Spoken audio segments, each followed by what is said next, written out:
예, 반갑습니다. 이번 발표를 담당하게 되는 가온감정의 수행 효율 평가서입니다. 우선 저는 정비업을 중심으로 좀 감정 평가를 하고 있고요. 오늘치 않게 이제 이런 좋은 주제에 관련돼서 조금 발표할 자리가 되어서 영광입니다. 오늘 발표 취지는 우선 대상 서빙고동의 그 신동 아파트 재건축 현장을 중심으로 사전적 갈등 조율 방안의 필요성과 그 방안으로서 유사도 개념 적용 가능성이라는 두 가지 중심으로 답이 아닌 방법론을 모색해보자라는 취지로 발표를 준비해서 왔습니다. 네, 목차는 이제 보시는 순서대로 우선 기본적인 개념하고 이제 재건축 정비 사업의 갈등 양상들 분석해보고 그리고 현행 제도상에서 어떤 문제가 있지 않았는가라는 부분에서 현행 제도를 한번 짚어보도록 하고요.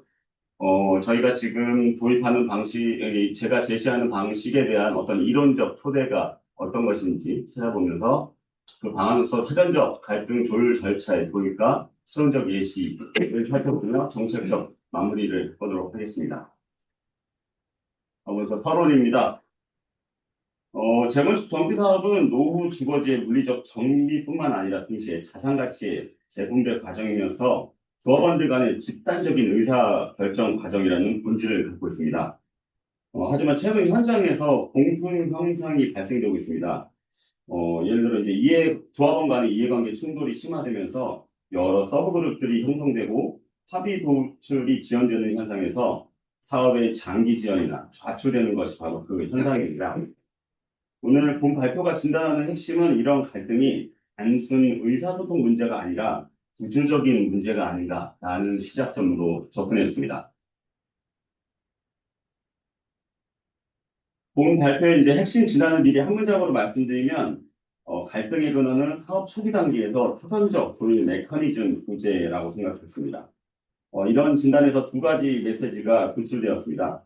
첫 번째로는 정책 지원으로서 사업 초기 단계의 사전적 갈등 조율 절차 도입이며 두 번째 실험적 탐색으로서 그 절차의 한 형태로서 유사도 체계의 개념입니다.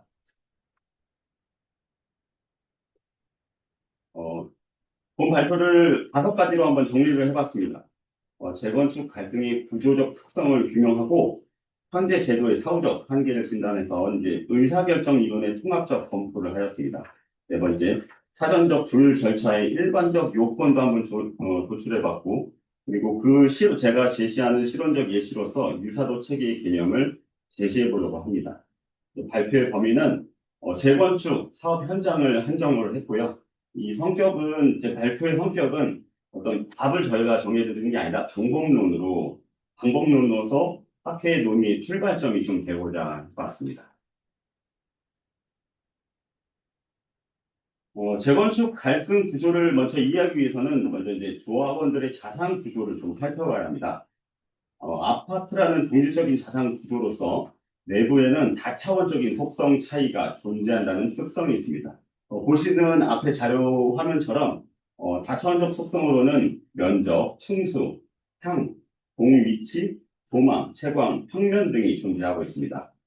여기서 핵심은 이러한 다차원적 속성이 단일 화폐 가치로 깔끔하게 활용되지 않는다는 것입니다.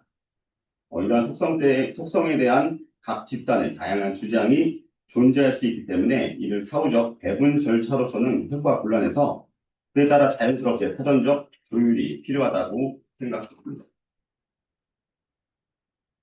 요거는 참고사항으로 제가 지금 재건축 사업지를 이제 중심으로 한 건데, 재개발에서의 갈등의 요인들이 어떤 것이 있는지 한번 비교해 보시고 참고하시라고 제시한 자료이니까 그건 넘어가도록 하겠습니다. 제가 지금 우선 사례 분석을 한번 해봤습니다. 여기 보시면 첫 번째 사례가 반포중흥 1단지 1, 2, 4주구고요. 두 번째가 압구정 3구역. 그리고 마지막으로 서빙고동 신동 아파트로 이렇게 해놨는데요. 1, 2번 사례는 갈등 양상 정도만 소개를 하고, 세 번째는 현재 지금 문제되고 있는 문제점에 대해서 상세히 검토해 보려고 합니다. 지금 반폴리 4주 같은 경우에는 제가 담당했던 사례인데요. 여기는 지금 단계가 관리처분 변경인가를 기다리는 시점인 거고요. 그리고 이제 압구정 3구역 같은 경우는 정비구역 변경인가 단계로서 조금 단계들은 조금 상이한 상태입니다. 그리고 세 번째는 사실 제가 담당하는 지역은 아니지만 관심 있게 쳐다보고 있었던 아파트 단지여서 한번 깊게 살펴봤습니다. 첫 번째 사례입니다. 반폴리 4주구, 그러니까 주거밀단지 반폴리 4주구인데요. 여기는 갈등 양상이 아파트와 상가가 포진되어 있는데 갈등 양상이 세 가지 정도로 나타났습니다. 이게 1984년 4월 10일 이전에 지어진 건축물로서 집합 건물의 소유 및 관리 등에 관한 법률 제정 이전에 지어졌던 건물이었기 때문에 조금 갈등 양상들이 다양하게 나타났던 것 같은데요. 그 중에서 이제 첫 번째가 같은 전용 면적이 같은 타입인데도 불구하고 대지 지분이 약간씩 차이가 있던 타입이 있었습니다. 예를 들어서 이제 84 타입인데도 불구하고 대지 지분이 32제곱미터라고 한다면 어떤 것은 32제곱미터가 안 되고 어떤 것은 32제곱미터가 넘어가는 이런 대지 지분의 차이가 발생했던 것이었고요. 두 번째로는 대형 평형과 중형 평형 간의 균형이 어디까지가 균형인가, 적정한 균형인가라는 어떤 갈등 양상이 있었습니다. 아시다시피 대형 면적, 이때 당시 64 타입, 64평형 타입인데 금액은 지금 그때 2016년도 기준으로 45억이라는 금액이었습니다. 그 금액이 높다 보니까 거래의 빈도수는 많지 않았고요. 가끔 나타나는 횟수에 따라서 그 최근 마지막까지 포착됐던 게 16년 기준으로 3년, 2년 전에 거래 사례였습니다. 그 금액을 봤을 때 대형 평형들은 중형 평형 가격 상승분을 고려했을 때 우리 가격은 그 이상이다라고 주장을 했고, 중형 평형들은 거래 빈도수가 대형 평형보다는 많았기 때문에 기준 시점 대비 1년 안에서 다양한 거래 사례들이 나타났고요. 그 거래 사례들의 금액 수준을 기준으로 중형 평형들은 대형 평형들보다, 그러니까 대형 평형 간의 가격 격차가 많이 발생하지 않았다. 거의 가치가 비슷해졌다라는 주장을 했습니다. 그러면 과연 이제 3년 전의 그 대형 평형의 가격 수준과 최근 그때 기준점에 가장 가까웠던 84 중형 타입의 가격 격차 균형이 어디까지가 적정한 것인가라는 논쟁거리가 있었고요. 세 번째 이제 상가와 아파트 간의 대지 지분 가치의 적정성에 대한 부분이었습니다. 정비 사업이 진행되면서 발생하는 상가 부분에서는 불안정성들 때문에 적정 임대료 형성이 조금 어려워지는 형태가 나타납니다. 실질적으로 뭐 건축이 시작되고 나서부터 30년 이전까지는 상가는 안정되게 수익이 발생됨으로써 상가의 가치는 조금씩 올라가고 있는데요. 정비 사업이 지정되고 나서부터는 사업이 좀 더 속도가 날 때마다 상가의 임대료는 계속 안정적이지 못하다라는 불안감이 조성되고 있어서 그 상황에서 임대료와 가치는 같이 연동되고 있기 때문에 임대료가 적정하게 상승되지 못해서 상가 가격도 피해를 봤다라는 주장으로 우리는 정비 사업 진행하면서 피해를 받기 때문에 적정 가격을 많이 올려줘야 된다라는 주장들이 있었습니다. 참고 사례 2번입니다. 압구정 3구역인데요. 이것도 지금 제가 하고 있는 현장인데 여기는 분쟁거리가 상당히 많지만 그 안에서 몇 가지로 한번 축약을 좀 해봤습니다. 우선 보시는 화면처럼 한강변을 중심으로 포진되어 있는 차수가 있고요. 그리고 여기 저층부로 중심되어 있는 차수가 있고 12층에서 15층 사이에 되어 있는 차수들이 다양하게 되어 있는데요. 이게 차수가 한 6가지, 7가지의 차수들이 통합돼서 진행되는 재건축 현장입니다. 그러다 보니까 이게 한 개의 단지가 아니라서 정말 의견이 다양한 분쟁거리가 많았는데요. 그래서 첫 번째가 아까 처음에 말씀드린 한강변의 프리미엄을 반영해주고 우리에게 그 자리를 놔줘라라는 배정에 대한 문제가 있었습니다.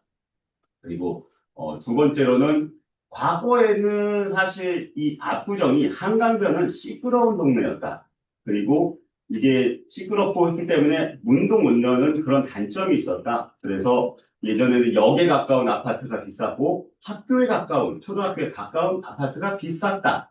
라는 가치적인 초반의 형성과 지금은 한강병이 비싸지만 과거의 것을 잘 반영해서 지금 한강의 가격 요구는 무리한 것이다. 우리의 가치도 충분히 올려달라라는 분쟁이 있었습니다. 그리고 이제 세 번째로는 여기 저층부 화면에 보시면 저층부가 자리 잡고 있는 아파트 단지는 사실 2종 일반 주거입니다. 그리고 나머지는 3종 일반 주거 지역인데요. 저층부는 당연히 저층으로 구성되어 있기 때문에 대지권이 많을 것입니다. 근데 고층부로 지어진 최고층이 높은 아파트들은 당연히 대지권이 적은데요. 저층부에 대지권이 많은 주민들은 우리는 개발 가능성이 훨씬 높기 때문에 대지권 면적도 많기 때문에 높은 가치를 평가해줘야 된다라는 주장을 했고요. 낮은 층 사람들은 저 사람들 용도 지역이 분명 우리보다 열세하기 때문에 용도 지역이 반영된 대지 가격으로 우리는 높게 쳐줘야 된다라는 주장을 하는 형태가 있었습니다. 참고적으로 이제 두 사례의 공통점을 보면 각각을 자세히 한번 살펴보도록 하겠습니다. 이제 첫 번째 집단별 주장의 차이가 있었는데요. 자산 속성에 따라 각 집단이 서로 다른 주장을 제기했고 가장 중요한 것은 객관적 정답이 아니라 주장의 충돌이었다는 것입니다. 그리고 두 번째, 정비사업의 비대칭적 영향이 있었다는 것입니다. 아까 말씀드렸듯이 상가한테는 불합리한 가격의 하락 요인이 되는 것이고 아파트는 유익한 방면으로 흘러가는 이 차이를 비대칭적 영향이 있었기 때문에 문제가 발생했다라는 공통점이 있었고요. 세 번째로는 사업 초기 단계에서 사전 합의가 부재해서 사후적으로 조정을 해야 한다는 한계가 존재했습니다.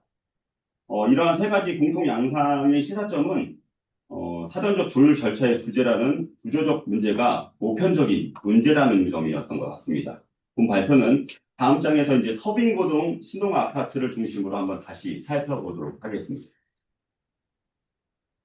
제가 이제 서빙고동 신동 아파트를 선정한 이유는 사실 신동 아파트와 관련돼서는 이제 그룹이 명확하게 이게 분쟁거리가 명확해져서 이 서브 그룹들이 한눈에 이게 세분화시킬 수 있고 명확하게 구분할 수 있다라는 점이 있었고요.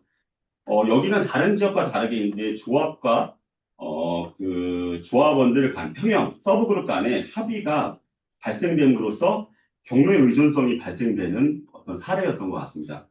그리고 마지막으로 핵심 통찰이 실증적인 입증할 수 있는 사례였기 때문에 이렇게 신동 아파트를 선정을 해봤습니다. 서빙고동 신동 아파트의 구조를 한번 간략하게 말씀드리면 이제 15개 동으로 1984년도에 6월 28일 날 준공된 아파트 현장이고 1326세대로 되어 있습니다. 세대의 타입은 45평형, 31평형, 54평형, 68평형 4개의 타입으로 구성되어 있는데 이게 위치를 이제 화면을 보시면 한강 쪽으로 포진되어 있는 아파트 동들이 있고요.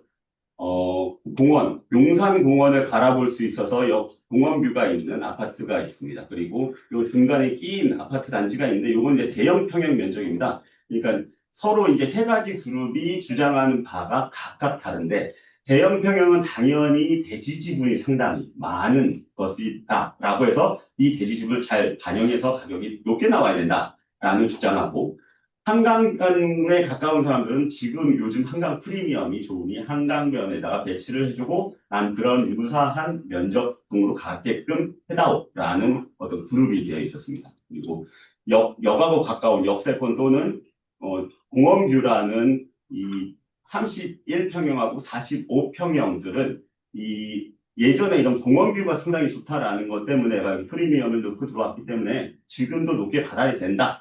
라는 주장의 형태가 있었습니다. 근데 지금 이 사업지에서는 사실 문제가 여러 가지가 있는데 그 중에 가장 중요한 점은 이제 익스트림 마이너리티가 이제 요구하는 이런 요구가 어떻게 구조적인 갈등의 발화점이 되셨는데요. 그걸 살펴보기 위해서 한번 이 시간대 흐름, 이 사업의 시간적인 흐름을 한번 살펴보도록 하겠습니다. 강변동에는 지금 앞서 다시 한번 보여드리겠지만 여기 어, 5동, 6동, 13동, 여기가 16동입니다. 이게 45평형이고요. 이 부분 54평형인 한 동이 한강을 바라볼 수 있습니다. 근데 이제 45평형들이 조합에다가 나는 강변에다가 배정을 해주고 유사한 면적 타입을 배정해 다오라는 주장을 강력한 요구를 하다 보니 조합 차원에서는 이 45평형들에게 이런 합의를 해주는 경우가 되었습니다. 그 이후에 이제 합의가 되고 나서 설계를 막상 하다 보니 면적이 유사한 건 또 어디까지인가라는 부분에서 문제가 발생이 됐는데요. 그 이후에 이런 인정해 주었던 기준이 다른 공업부, 중앙부 사람들에게 어떤 기준이 돼서 나도 동등한 요구를 할 수 있는 기회를, 빌미를 제공한 형태로 보시면 될 것 같습니다. 그러면 지금 음, 사례를 이제 한번 저희가 보면은 사례 이제 공통된 구조로서 자산 속성에 따라 서로 다른 주장이 존재하는 집단별 주장의 차이가 발생했고요. 그리고 앞서 이제 두 개의 타입을 봤던 것처럼 압구정하고 반부를 봤던 것처럼 정비 사업의 비대칭적 영향 때문에 자산 이런 비대칭적 영향이 발생했다. 그래서 우리는 피해를 봤다라는 부분. 그리고 서브그룹 다층 형성과 이 경로 의존성이 작동되는 현상이 만들어졌고요. 마지막으로 본 발표의 핵심 진단이 이제 사전적 조율 절차가 없었다라는 부분이었습니다. 이제 결론은 이제 사업 초기 단계에서 각 집단의 다양한 주장을 검토할 수 있는 사전적 조율 절차가 필요하다라고 생각합니다. 저는. 어? 화면 한번 돌려주세요. 네. 네, 됐습니다. 이제 그러면 지금 이렇게 사례를 봤을 때 그럼 현행 제도는 어떠한 문제점이 발생되지 않을까라는 측면에서 현행 제도에서 사업 단계별 의사결정 구조를 한번 살펴봤습니다.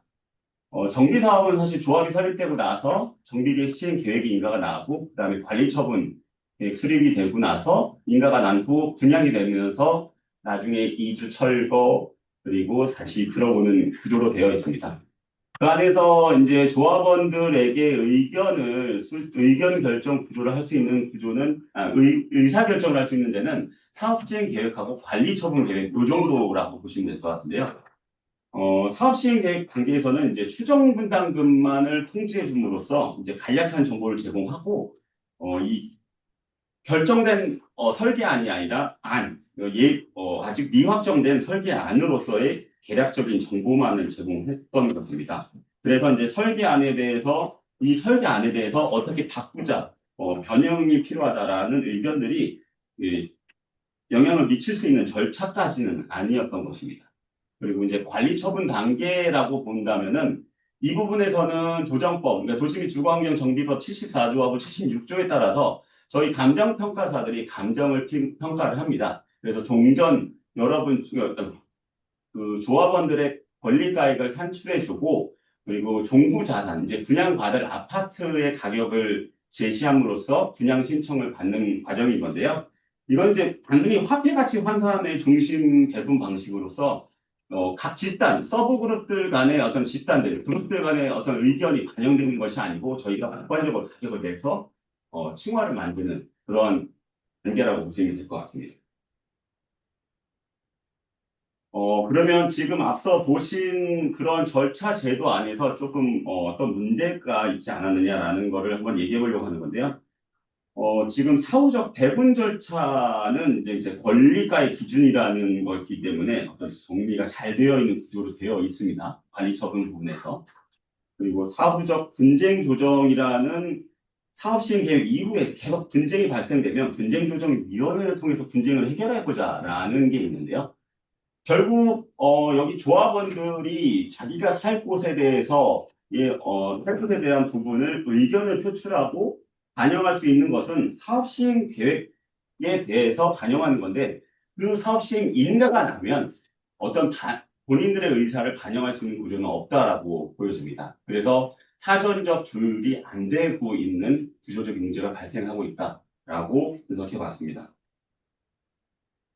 그래서 이렇게 사후적으로 분석되는 이제 이 사후성에 대한 사후성과 관련돼서 세 가지 한계가 존재했는데요. 첫 번째로 이제 갈등 발화점은 사업 초기 단계에서 발생하는데 결정된 설계안들은 설계안의 사후 배분만을 규율하고 있다는 점. 이런 부분에서 사후적 배분 절차 중심성이라는 문제가 있었고요. 두 번째는 그러니까 조합 설립 이후에 사업 시행 계획 사이에 이제 공백이라는 게 있는데 조합원들의 사후적 동의, 반대 이렇게만 의사 표명을 할 수 있다라고 봐서 사업 초기 갈등 조율 메커니즘이 없었다라고 봤습니다.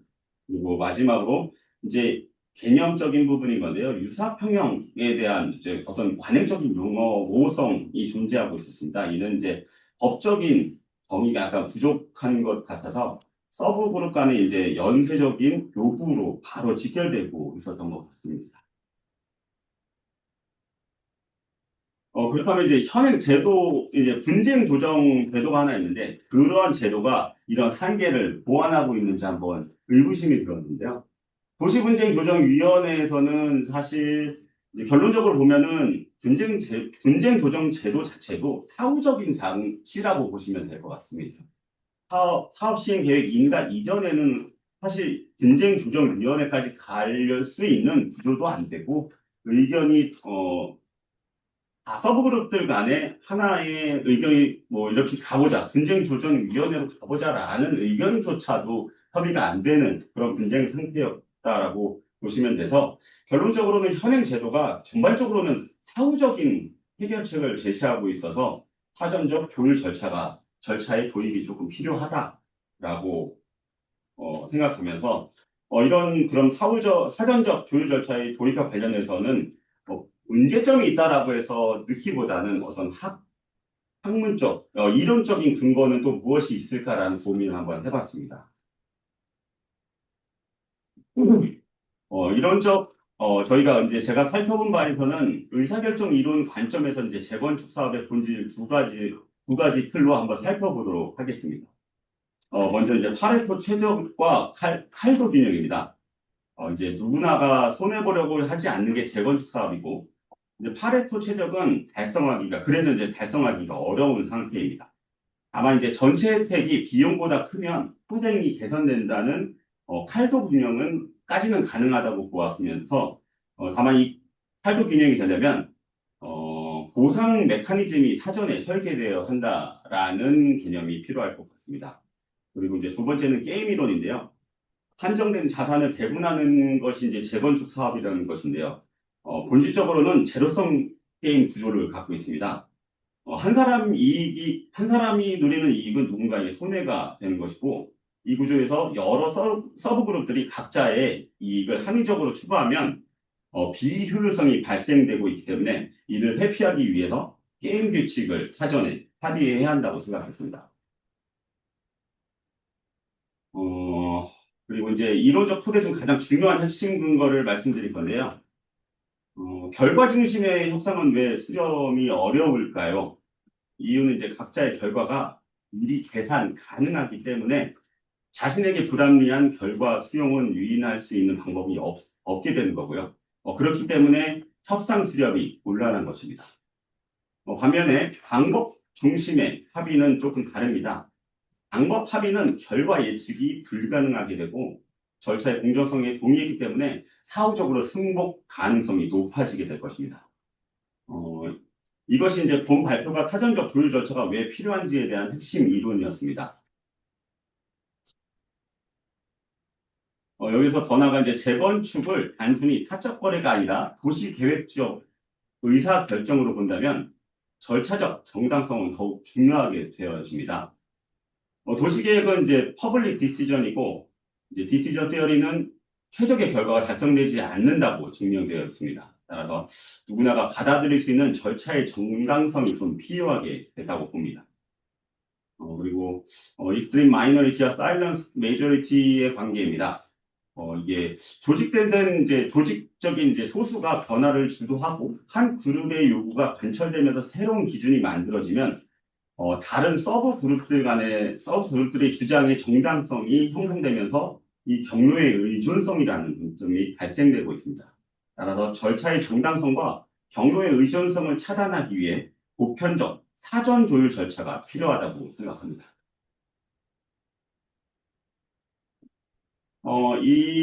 이론들을 한번 종합해 보면 5가지 명제로 좀 다시 표현해 볼 수 있을 것 같습니다. 재건축 사업에서 칼도 균형 사전 설계, 그리고 게임 규칙의 사전 합의, 방법 합의에 의한 사후 승복, 절차에서 오는 정당성, 그리고 경로 의존성 차단, 이 5가지 명제에 근거하여 이제 사전적 조율 절차가 도입되어야 한다고 유추할 수 있을 것 같습니다. 재건축 사업에서 사전적 조율 절차가 가져야 하는 요건을 제가 한번 만들어 봤습니다. 첫 번째, 사업 초기 단계에서 작동을 해야 할 것 같고요. 두 번째, 이제 결과가 아닌 방법의 합의가 필요하다는 점. 그리고 세 번째, 이제 다차원적인 평가가 가능해야 한다는 것이고요. 그리고 이제 모든 조합원에게 동일한 보편적 룰이 형성되어야 할 것이다. 라고 봤습니다. 그리고 탈도 균형이 지향되어야 하고 절차적 정당성이 인정되어야 할 것이다. 라는 6가지 요건을 만들어 봤는데요. 이런 6가지 요건을 충족하는 형태로서 이제 신동 아파트 재건축 사업에다가 유사도 체계 도입을 한번 제시해 보려 합니다.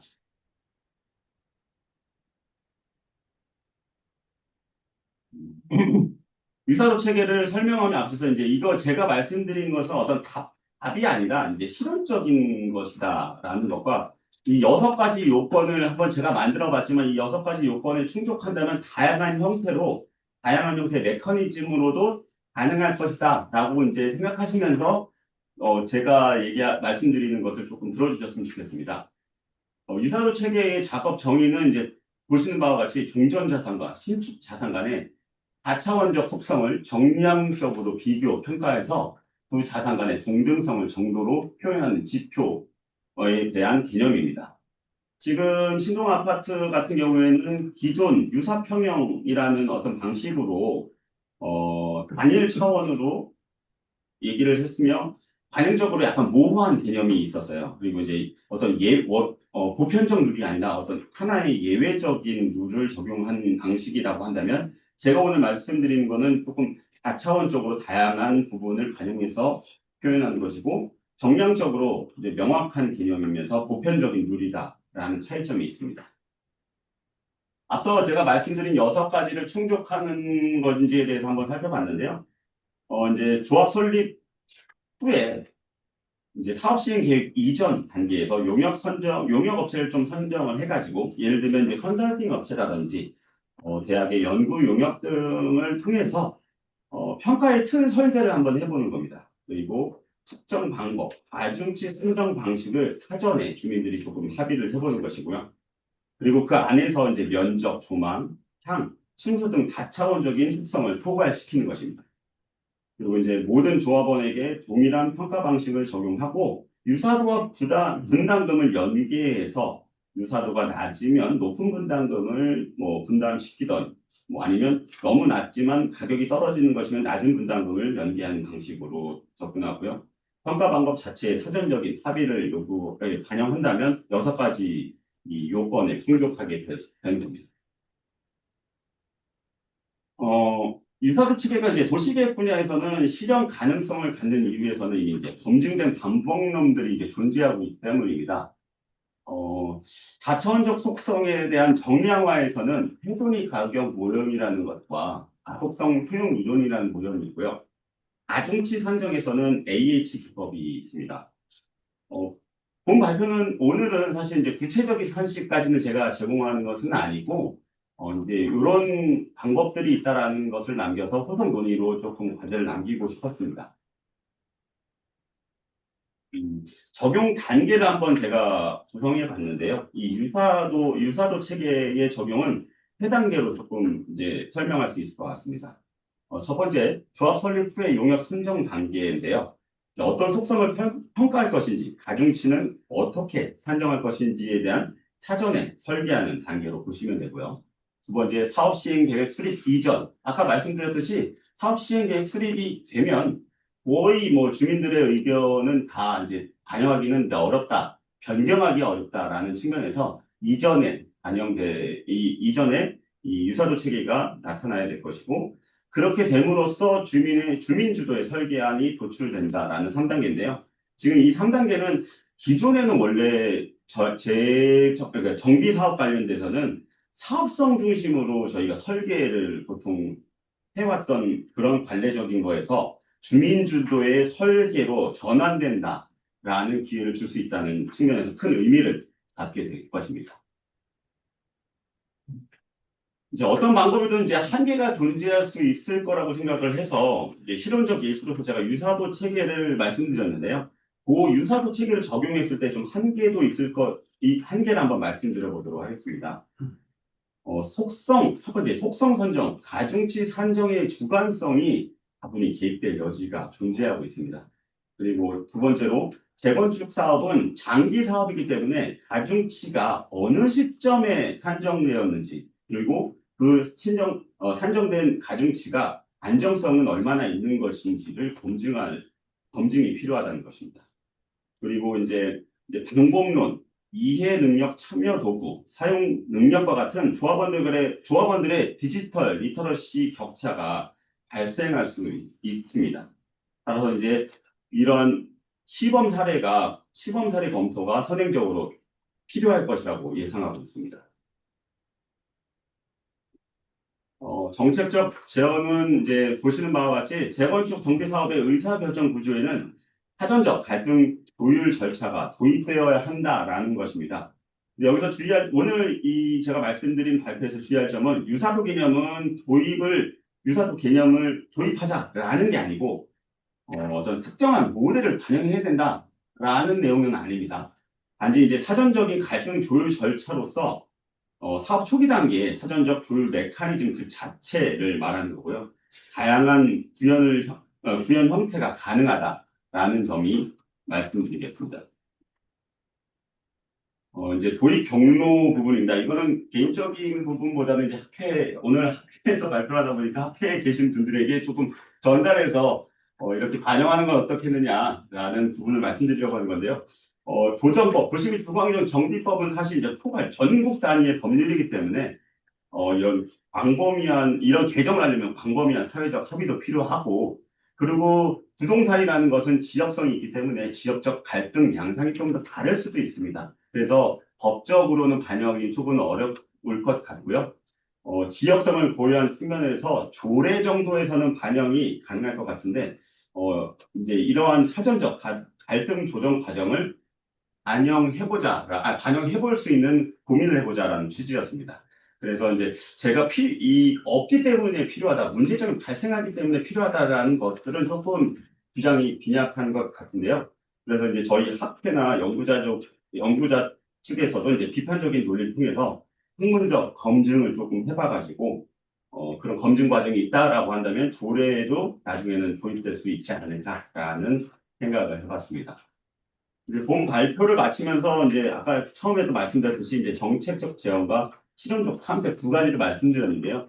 정책적 제언은 사실 이제 사업 초기에 사전적 갈등 조율 절차가 조금 필요하다라는 부분하고 구체적인 실용 아파트 부분으로 어떻게 좀 줄여본다면 그 사전적 갈등 조율 절차의 한 형태로서 유사도 체계를 도입해보는 건 어떤지라는 말씀을 드리면서요. 본 발표가 이제 사전적 갈등 조율 절차에 대한 활발한 논의가 좀 촉발되고 재건축 정비 사업에서 구조적 갈등 해소를 위해 작은 출발점이 되고자 발표를 해봤습니다. 발표를 마치도록 하겠습니다. 네, 감사합니다. 네.